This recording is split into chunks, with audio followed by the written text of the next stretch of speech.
Yeah, this will be good. Okay, so PS5 Pro. Everything about the PS5 Pro is interesting. For me, I found myself at first very underwhelmed by the PS5 Pro. I didn't think that it was all that interesting. I'm like, cool, they're not really giving us much. And then the more I like learned about the PS5 Pro, thank you for the sub. The more I learned about the PS5 Pro, the more I thought about the PS5 Pro, the more I realized I don't have a gaming PC.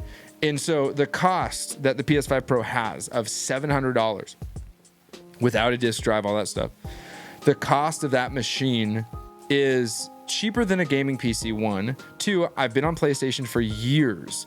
And 3, it's the cost of a graphics card. And so graphics card upgrades last for longer and stuff like that. Is it a huge upgrade? No, it's marginal at best. But for someone who relies on PlayStation as a source of gaming and who buys their games on PlayStation and continues to use it and has a TV that actually can push the frame rates and hit those resolution markers, the pricing and what you get for that price does seem asinine.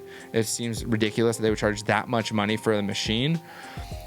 When I break it down, it still makes sense for someone like myself whose primary gaming device is a PlayStation. Now, does that mean that I'm going to go out and purchase the PlayStation 5 Pro?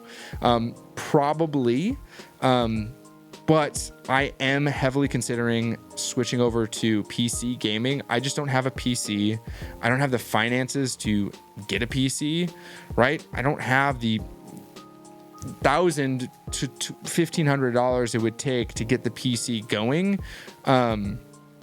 and then buying some of those games that I don't have on a PC library. And so a PlayStation 5 Pro, while the pricing structure seems crazy and all that stuff, and it very well may be crazy, it still makes more sense for someone like myself who's been gaming in the PlayStation space for the past 20 years to continue down that thing, down the PlayStation route, and use those games.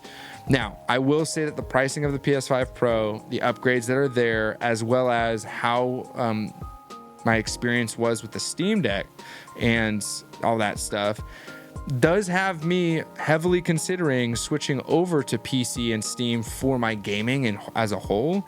I just am not there yet. I just don't have the money for it. And so it's tough, especially because I can trade in my PlayStation 5 for $400. I can get the PS5 Pro for, $700, $780, you get the extra disc drive, whatever it may be. I mean, this PS5 I'm sitting on right now, I spent $700 on it when I purchased it the first time. Yes, I got an extra controller. Sure, it came with a stand, some couple of games in there as well. But honestly, PS5 being $500, or is it more now for the disc drive or whatever? Like it's expensive. It seems like it's a ridiculous price. It seems like, people are really, really reacting negatively towards it, and it's understandable why they're acting negatively towards it. Marginal upgrades for an exorbitant amount of money. But when it comes to gaming for someone like myself, who all of my games are on the PlayStation 5, well, Steam has a library now because of the Steam Deck.